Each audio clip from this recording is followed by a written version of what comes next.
As I woke up on Wednesday, I was blessed with some great news over on my Twitter feed. Ghost of Tsushima has officially announced its PC requirements, and the cherry on top, they're going to be adding a PlayStation overlay to include trophies and many other features to the upcoming release. But hang on, trophies are important, but those specs look really familiar. Just as I thought, 1440p at 60 FPS requires an RX 6800, and that straight up debunks the PlayStation 5 Pro. Congratulations, you played yourself. Hey guys, Turk here, and welcome to the fourth installment in my Console Wars Debunked series. My goal here is to combat the rampant fanboyism in the console war space by using my experience developing gaming consoles from a PC gamer's perspective. Back in December, I published my performance expectations for the upcoming PS5 Pro.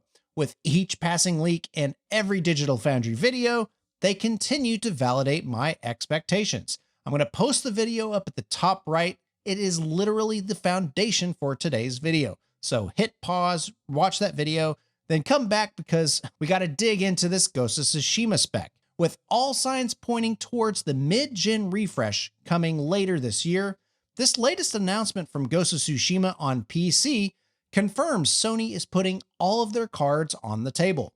Let's take a look at the graphic that PlayStation posted to their blog. Starting with the minimum spec, we're looking at very low detail settings, 720p, 30 FPS, using the lowly RX 5500 XT. Now, I think this is more tailored for a PC handheld experience, but still, this is scraping the bottom of the performance barrel.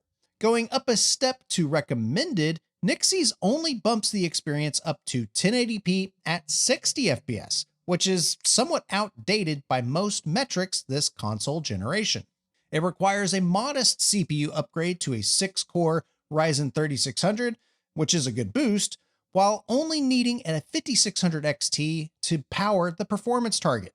And at medium quality settings, this is the embodiment of mid.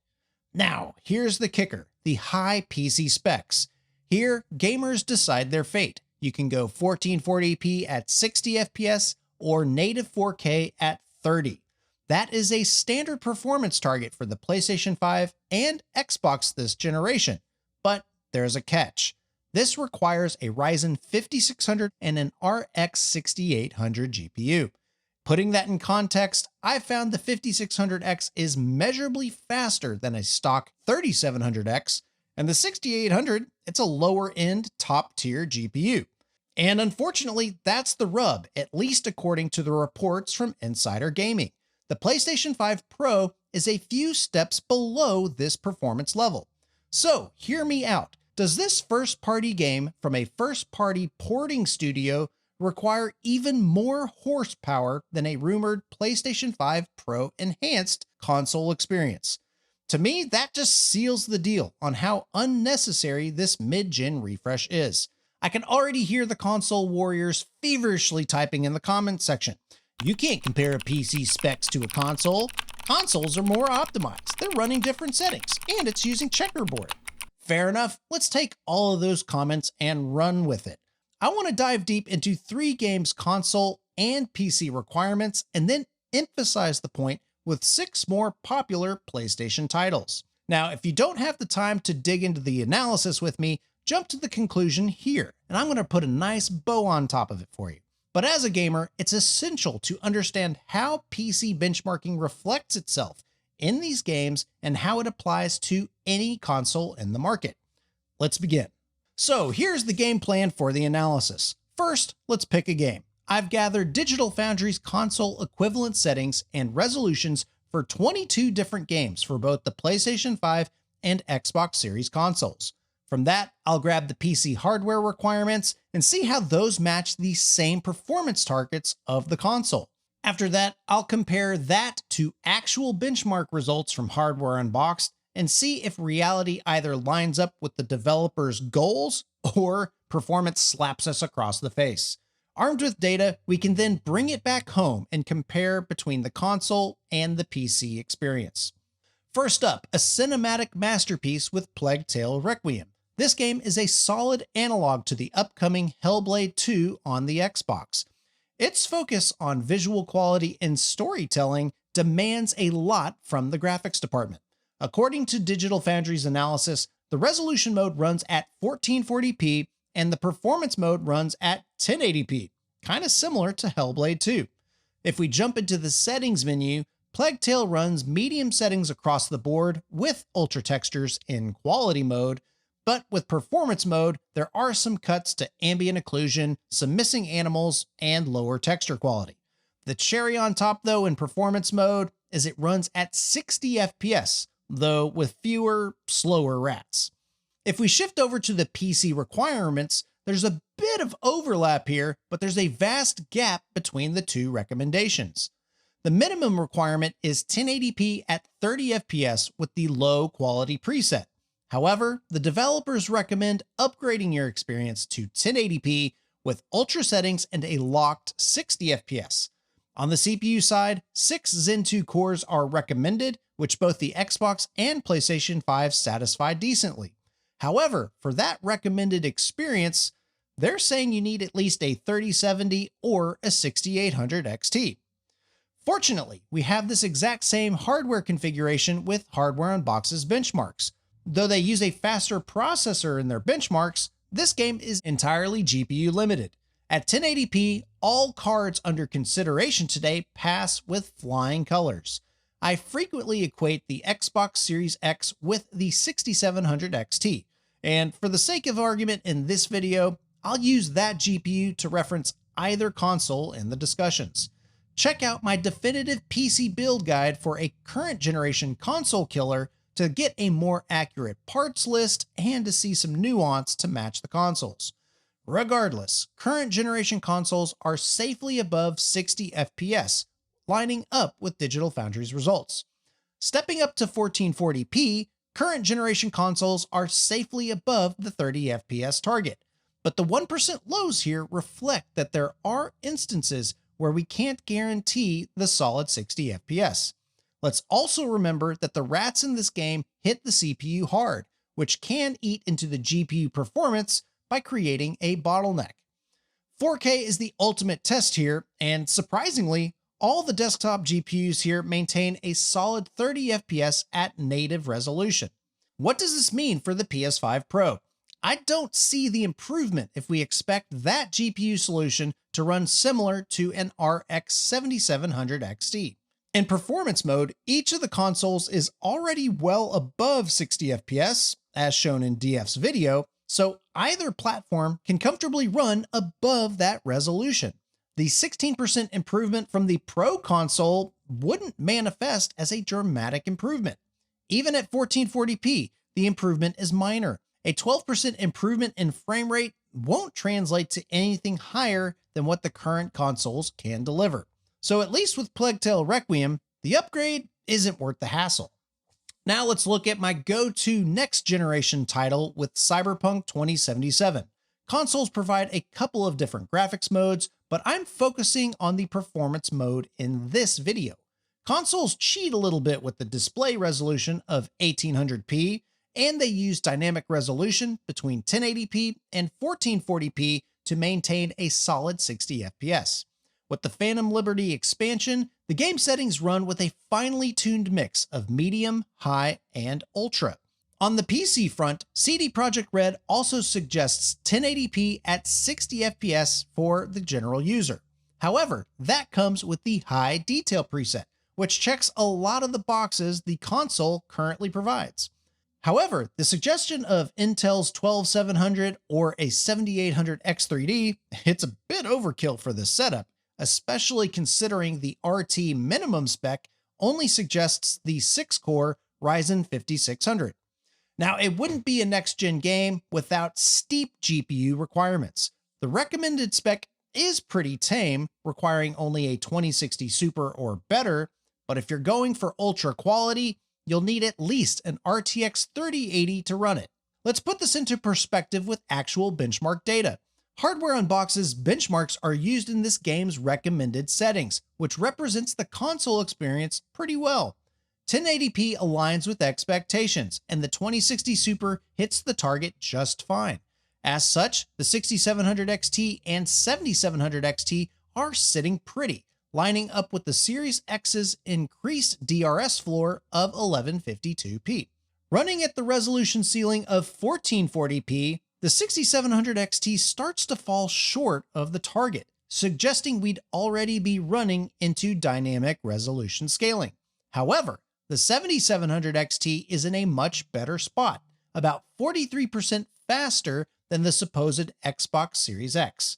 Or put it another way, the PlayStation 5 Pro's lower render floor would likely be 1440p, instead of the PlayStation's 1080p and the Series X at 1152. Slamming the GPUs at 4K humbles all of the modern cards and puts the graphical demand into perspective. For the Xbox Series X and the 6700 XT, the 4K 30 FPS mode aligns perfectly with this target, suggesting that the 1800p render ceiling is the sweet spot for this game. The 7700 XT retains 41% more performance than the 6700 XT, but it still falls short of 60 FPS. Given the specs and the benchmarks, this is a best case scenario of how a PlayStation 5 Pro would benefit gamers. The main improvement from the PS5 Pro in this title would be increasing the render resolution floor for dynamic resolution scaling, which may or may not be obvious to the gamer. Here in this clip on the screen, I'm running with DRS turned on, and can you tell when the game engine is actually changing resolution? Beyond that, with already impressive ray tracing modes in place, I think the improvement will be subtle at best. On to the fan favorite of 2023, Spider-Man 2. Unfortunately, Spider-Man 2 still hasn't been announced for a PC release, so we'll have to settle for Spider-Man Remastered, which does share a lot of the DNA of the recent blockbuster. Just like Cyberpunk, there are 3 different graphical modes, but unlike in Night City, I want to focus on RT here. Here, the PlayStation 5 runs with a DRS target of 60 FPS with an upper render resolution of 1440p and a floor of 1080p. Unlike its straight performance mode, Spider-Man dials back just a few of the different settings in order to turn on some sweet RT reflections. It's an ambitious implementation, so how does this fare with the PC? Looking at the specs and shifting to the right side of the table, we're looking at amazing ray tracing. We aim for 1440p at 60 FPS and the high quality preset like the console. And what do you know? The recommended CPU is the Ryzen 3700X running at its default speeds, which is very similar to what I've shown in all of my console videos. It's like I know what I'm talking about here, guys. As with other games shown today, if we're pushing the resolution for a locked 1440p experience, we need at minimum a 3070 or a 6800 XT. Hardware Unbox's data perfectly aligns with the game's recommendations, though the CPU improvement is noticeable. 1080p shows no surprises here. Each of the GPUs is comfortably above the 60 FPS threshold with room to spare. 1440p follows suit. Again, the Xbox Series X equivalent GPU is well above the 60 FPS threshold, suggesting that the 1440p upper bound is a good target for mainstream consoles. That jump to 4K, though, requires upscaling to maintain our 60 FPS target, especially given that our 1% lows are hovering in the lower 50s. This doesn't bode well for a PlayStation 5 Pro, which is supposed to have the power of an RX 7700 XT. Spider-Man is highly optimized at this point in its life cycle. A mid-gen refresh is assumedly redundant with a fluid 60 FPS RT mode already available.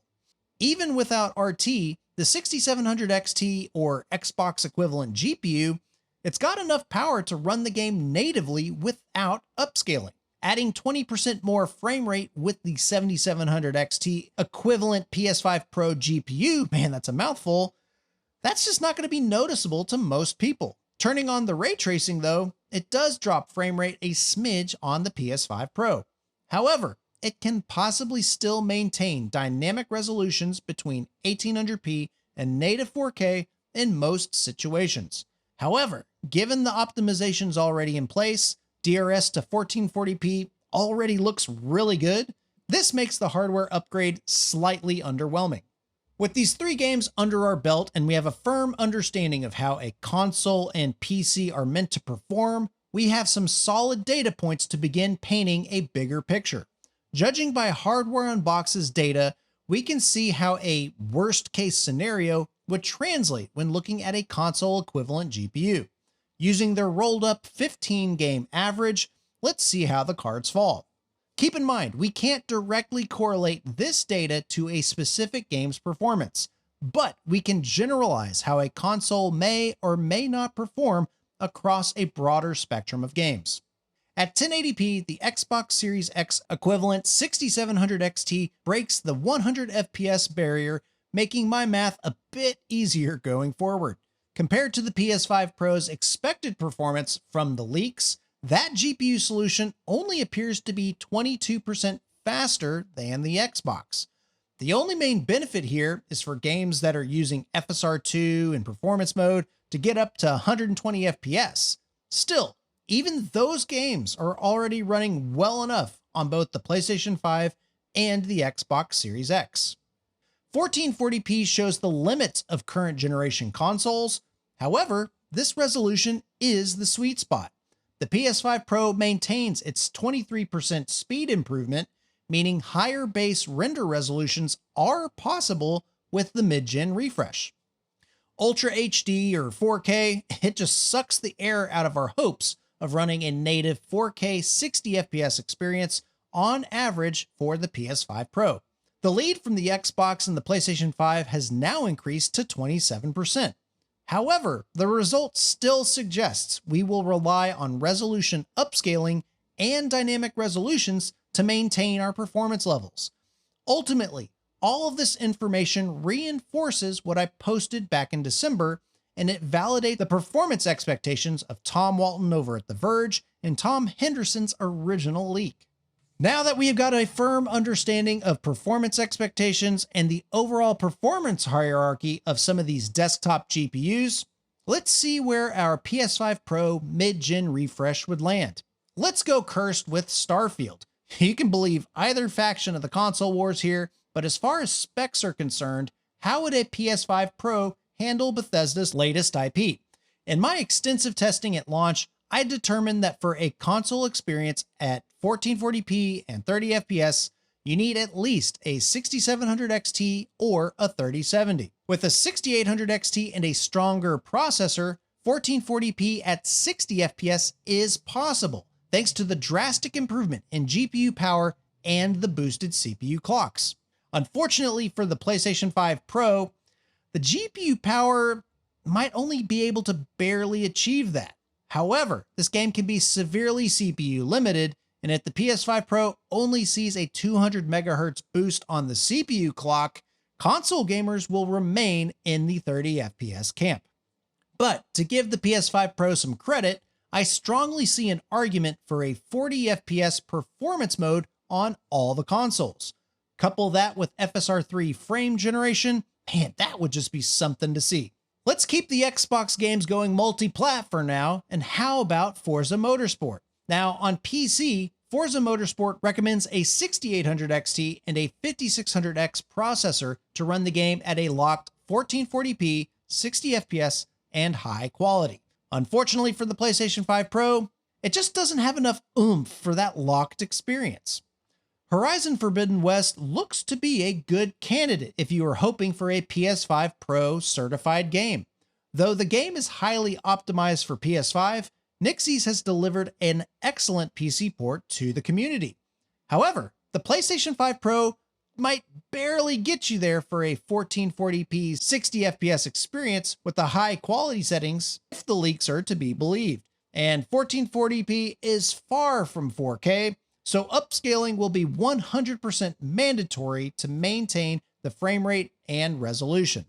Helldivers has been a massive success, but just like with Forbidden West, the PS5 Pro can only go so far. 1440p at 60 FPS matches the performance section of Arrowhead's table, and that requires a faster processor and a faster GPU than the Pro. That recommended spec looks a lot like an actual PlayStation 5, so there could be some compromises between the PS5 and the PS5 Pro that might be okay. But still, it's an incremental improvement at best, not a generational increase. Were you wanting to play God of War at 4K 60 FPS with everything cranked to ultra settings? I hate to burst your bubble, but the PS5 Pro is about 25% too slow to run at a locked 60 FPS. Let's finish this off with Ratchet & Clank. Arguably one of the most polished PS5 games this gen, the PC equivalent of the high configuration is, again, the RX 6800. That only targets 1440p at 60 FPS or 4K at 30. If you are hoping for RT with these same frame rate targets, even the 6800 XT needs FSR turned on to achieve performance high enough to maintain this performance target. I love tech, and my ultimate goal with this series is to inform you guys about the technology driving your favorite consoles. With that goal though, I must keep you guys up to speed with the latest information and prevent any overhyping of a release. Everything I've seen so far has lined up with my performance predictions way back in December. So judging by how this video has validated those claims, I have some bold questions to challenge our pundits in the gaming space. First, based on raw render improvements alone, should we expect every game to hit 60 FPS? Yo, the Turk with a $5 super chat tip says, here's the question. Would you accept the label if they bumped FPS but dropped resolution down a bit? For example, 1280 down to 1080. I don't think that the technology would lead to that, Turk. As I understand the technology, what you're describing won't happen. What could happen is they use the upscaler to boost resolution and they don't touch frame rate. So what you're saying would be unlikely, that they would be like, well, let's boost the FPS but drop res. That wouldn't, as I understand it. Just as we saw in Dragon's Dogma 2, Starfield, and Baldur's Gate 3, some games have fundamental technical limits, and from the numbers we're seeing today, even GPU limits on the console can only go so far. Just as I asked Reforge Gaming, even with the improved console, are you willing to sacrifice even more to hit that target? Plague Tale launched with only a 30 FPS mode, and to get to 60, they had to reduce the NPCs, lower animation refreshes, and a lot of other tricks, along with lower render resolutions, just to get to 60. With the consoles, performance is expensive, so be prepared to pay the cost. Second, assuming we have a locked 60 FPS already, will you actually be able to see the improvement? I know I've been working on this video for quite a while, and I'm working on the technical delivery of my "Is 1080p okay" video right now. And a little bit of a spoiler alert for next week, when you're in the heat of the action, it's really tough to tell the difference in resolution. Is going up from 1152p to 1440p as a minimum render floor worth the mid-gen refresh? I'd argue no, but ultimately, that's for your eyes to resolve. With features like dynamic resolution scaling and checkerboard rendering, the improved resolution might not even be that big of a deal. And as the data in this video shows, upscaling and dynamic resolution will be required to hit 4K 60, regardless of the game. Last, will adding more ray tracing into the equation be worth the performance cost? Is adding ray trace shadows a worthwhile improvement for a game that doesn't already have RT? How about decreasing the upscaling mode and adding RT reflections? The same goes for games that already have the mode. Are you willing to compromise even more? Case in point, Cyberpunk 2077. It already has RT shadows, so if you wanted to add RT reflections, that's going to be even more difficult. Again, I asked Reforge Gaming, and he just doesn't understand some of the trade-offs required to enhance a game even with a beefier console. 45% more render performance can only go so far. And given the benchmarks we've seen, as well as how the PC requirements reflect the console performance targets, I think the Ghost of Tsushima PC specs actually debunk the need for a PlayStation 5 Pro refresh. And that's all I've got to say about this topic, guys. Let me know down in the comments if I missed anything, if there are other games you want me to check out. As always, you can catch me over on Twitter @TheTurk, and I will see you guys in the next video. Take care.